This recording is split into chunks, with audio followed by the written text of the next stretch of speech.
ഇംഗ്ലണ്ടിനെതിരായ പരമ്പര കൈവിട്ടാലും കുഴപ്പമില്ല, ഗില്ലിനൊന്നും സംഭവിക്കരുത്. തന്റെ കഴിവ് തെളിയിക്കാൻ ഗില്ലിനെ തീർച്ചയായും ഒരു 3 വർഷമെങ്കിലും അവസരം നൽകണം. നമ്മുടെ മുൻ ഇന്ത്യൻ താരം രവിശാസ്ത്രിയുടെ, മുൻ ഇന്ത്യൻ പരിശീലകൻ രവിശാസ്ത്രിയുടെ സ്റ്റേറ്റ്മെന്റ് ആണത് ഗില്ലിനെ സപ്പോർട്ട് ചെയ്യുന്നത്. രവിശാസ്ത്രിക്ക് എത്ര കിട്ടി എന്ന് സാമൂഹ്യ മാധ്യമങ്ങളിൽ കമന്റ് ചെയ്യുന്നവരുണ്ട്. അവരെയും കുറ്റം പറയാൻ കഴിയില്ല. കാര്യം ഇന്ത്യൻ ആരാധകർ ഒരിക്കലും ഇന്ത്യ തോൽക്കുന്ന കാര്യം ഇഷ്ടപ്പെടാൻ സാധ്യതയില്ലല്ലോ. പക്ഷേ രവിശാസ്ത്രി അതിന്റെ ടെക്നിക്കൽ വശങ്ങൾ ടീമിയുടെ ഭാവി മുന്നിൽ കണ്ടാണ് പറഞ്ഞതെന്നാണ് അദ്ദേഹത്തിന്റെ സ്റ്റേറ്റ്മെന്റ് നോക്കുമ്പോൾ മനസ്സിലാക്കാൻ സാധിക്കുന്നത്. പ്രിയപ്പെട്ടവർ, എല്ലാവർക്കും സീ സ്പോർട്സിന്റെ ഒരു പുതിയ വീഡിയോയിലേക്ക് സ്വാഗതം. കഴിയുമെങ്കിൽ നമ്മുടെ ചാനൽ ഒന്ന് സബ്സ്ക്രൈബ് ചെയ്ത് വെച്ചേക്കുക. അതായത് ഇപ്പോൾ ഇംഗ്ലണ്ടിനെതിരായ പരമ്പര പുരോഗമിച്ചുകൊണ്ടിരിക്കുകയല്ലോ ഇന്ത്യ. പക്ഷേ ശുഭ്മാൻ ഗില്ലിന്റെ കാര്യത്തിൽ അദ്ദേഹത്തെ ഒരു 3 വർഷമെങ്കിലും പരിഗണിക്കണം. ഈ ഒരു പരമ്പര ഒരു പക്ഷേ കൈവിട്ടാൽ കൂടി ശുഭ്മാൻ ഗില്ലിന്റെ ക്യാപ്റ്റൻസി സ്ഥാനത്തിന് ഒരു മാറ്റവും സംഭവിക്കരുത്, അദ്ദേഹത്തിന് ഒരു ഭീഷണിയും ഉണ്ടാകരുത്. കാരണം രോഹിത് ശർമ്മ, വിരാട് കോഹ്ലി തുടങ്ങിയുള്ള സൂപ്പർ താരങ്ങളില്ലാതെ ഒരു താരതമ്യേന ഒരു പുതുമുഖ താരങ്ങളുമായിട്ടാണ്, 2, 3, 4 താരങ്ങൾ മാത്രമേ ഉള്ളൂ പരിചയസമ്പന്ന താരങ്ങളുമായിട്ടാണ് ഗില്ലി പരമ്പരയ്ക്ക് ഒരുങ്ങുന്നത്. അത് മാത്രവുമല്ല, ഒരു ഗില്ലിന്റെ ആറ്റിറ്റ്യൂഡ് ക്യാപ്റ്റൻസിയിലേക്ക് ഒരുപാട് മാറ്റങ്ങൾ സംഭവിച്ചിട്ടുണ്ട്. പ്രസ് കോൺഫറൻസിൽ ടോസ് ഇടുന്ന സമയത്ത് ഗ്രൗണ്ടിലെ ചില ഇടപെടലുകളൊക്കെ നോക്കിക്കഴിഞ്ഞാൽ അത് കൃത്യമായി മനസ്സിലാക്കാൻ സാധിക്കുമെന്നാണ് നമ്മുടെ രവിശാസ്ത്രി പറയുന്നത്. അതേസമയം ഇന്ത്യൻ പേസ് ബൗളർ നമ്മുടെ പ്രസീദ് കൃഷ്ണയും അദ്ദേഹത്തെ ശുഭ്മാൻ ഗില്ലിനെ സംരക്ഷിച്ച് അല്ലെങ്കിൽ അദ്ദേഹത്തെ സപ്പോർട്ട് ചെയ്ത് മുന്നോട്ട് വന്നിരിക്കുന്നു. ഡ്രസ്സിംഗ് റൂമിലൊക്കെ കൃത്യമായി കളിക്കാരോട് ഇടപഴകുവാനും ഒരു കളിക്കാരുടെ സന്തുലിതാവസ്ഥ നിലനിർത്താനും അവർ തമ്മിൽ ഐക്യം നിലനിർത്തുവാനും ശുഭ്മാൻ ഗില്ലിന് കഴിയുന്നുണ്ട്.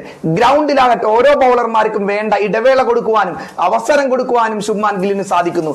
ഓരോ താരങ്ങളും തമ്മിലുള്ള കോർഡിനേഷനും അവരെ ഒരു കുടക്കീഴിൽ കൊണ്ടുപോകുവാനും ശുഭ്മാൻ ഗിൽ ഗ്രൗണ്ടിൽ വെച്ച് നന്നായ രീതിയിൽ പോകുന്നുണ്ട് എന്നാണ് പ്രസീദ് കൃഷ്ണ കഴിഞ്ഞ ദിവസം വാർത്താ സമ്മേളനത്തിൽ മാധ്യമ പ്രവർത്തകരോട് പറഞ്ഞത്. അതായത് ശുഭ്മാൻ ഗില്ലിന്റെ കളി പിന്നീട് രവിശാസ്ത്രിയുടെ സ്റ്റേറ്റ്മെന്റ് പ്രകാരം ശുഭ്മാൻ ഗില്ലിനെ നാം സപ്പോർട്ട് ചെയ്താൽ ഇന്ത്യൻ ടീമിനെ മറ്റൊരു രീതിയിലേക്ക്, ഇപ്പൊ 25 വയസ്സായ താരത്തിനായിട്ടുള്ള മറ്റൊരു രീതിയിലേക്ക് ഉറപ്പായിട്ടും ഒരുക്കിയെടുക്കും അദ്ദേഹം. അദ്ദേഹത്തിന്റെ കഴിവുകൾ കാണാനിരിക്കുന്നതേ ഉള്ളൂ.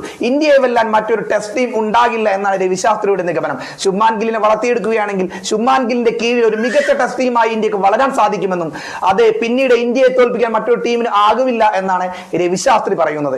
ഏതായാലും ആരാധകർ നല്ല കമന്റും സപ്പോർട്ട് ചെയ്തും നെഗറ്റീവുമായി ഒരുപാട് കമന്റുകളായി വന്നുണ്ട്. രവിശാസ്ത്രിക്ക് ശുഭ്മാൻ ഗില്ലിനെ സപ്പോർട്ട് ചെയ്യുകയാണ്, അത്തരത്തിൽ രീതിയിലൊക്കെയാണ് പല കമന്റുകളും വരുന്നുണ്ട്. എത്ര രൂപ കിട്ടി എന്നൊക്കെ പറഞ്ഞ സോഷ്യൽ മീഡിയയിൽ കമന്റുകൾ വരുന്നുണ്ട്. പക്ഷേ അദ്ദേഹത്തിന്റെ സ്റ്റേറ്റ്മെന്റ് നോക്കിയാൽ മനസ്സിലാക്കാൻ സാധിക്കുന്നത് ഇന്ത്യൻ ടീമിന്റെ ഒരു ഭാവി മുന്നിൽ കണ്ട് എന്നാണ് തന്നെ. ആദ്യത്തെ മത്സരത്തിൽ ഇന്ത്യ തോറ്റെങ്കിലും ശുഭ്മാൻ ഗിൽ സെഞ്ചുറി അടിച്ചിരുന്നു. ഇപ്പോൾ രണ്ടാമത്തെ മത്സരത്തിൽ ആദ്യ ഇന്നിംഗ്സിൽ ഡബിൾ സെഞ്ചുറിയുമായി ശുഭ്മാൻ ഗിൽ തകർത്താടിയിരിക്കുന്നു. ഏതായാലും ഇന്ത്യ ഈ പരമ്പര വിജയിക്കട്ടെ, ശുഭ്മാൻ ഗില്ലിന്റെ ക്യാപ്റ്റൻസിയിലൂടെ മുന്നോട്ട് പോയി മികച്ച ഒരു ക്ലാസിക് ടെസ്റ്റ് ടീമായി ഇന്ത്യ മാറട്ടെ എന്ന് പ്രത്യാശയോടെ പ്രാർത്ഥിച്ചുകൊണ്ട് നമുക്കിത് അവസാനിപ്പിക്കാം. അടുത്ത വീഡിയോയിൽ കാണാമെന്ന വിശ്വാസത്തോടെ എല്ലാവർക്കും ബൈ. ഒരു കാര്യം പ്രത്യേകിച്ച് പറയുന്നുണ്ട്, വീഡിയോയിൽ ചെറിയ തെറ്റുകളും കുറ്റങ്ങളൊക്കെ സംഭവിക്കാം, ഞാൻ മനുഷ്യരല്ലേ, അതേപോലെ അതൊക്കെ ഒന്ന് ശ്രമിക്കുക. കഴിയുമെങ്കിൽ നമ്മുടെ ചാനൽ ഒന്ന് സബ്സ്ക്രൈബ് ചെയ്യുക. നിങ്ങളുടെ സപ്പോർട്ട് മാത്രം പ്രതീക്ഷിക്കുന്നേ ഉള്ളൂ, അല്ലാതെ എനിക്കിതൊരു പൈസ കിട്ടുന്ന ചാനലൊന്നുമില്ല. ഈ ചാനലിന്റെ വളർച്ചയ്ക്ക് വേണ്ടി നിങ്ങൾ എന്നെ സപ്പോർട്ട് ചെയ്യുമെന്ന് വിചാരിക്കുന്നു.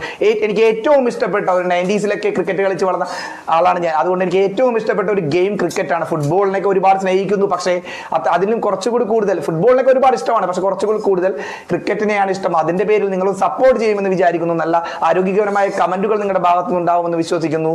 ഏതായാലും അടുത്ത വീഡിയോയിൽ കാണുന്നത് വരെ എല്ലാവർക്കും ബൈ.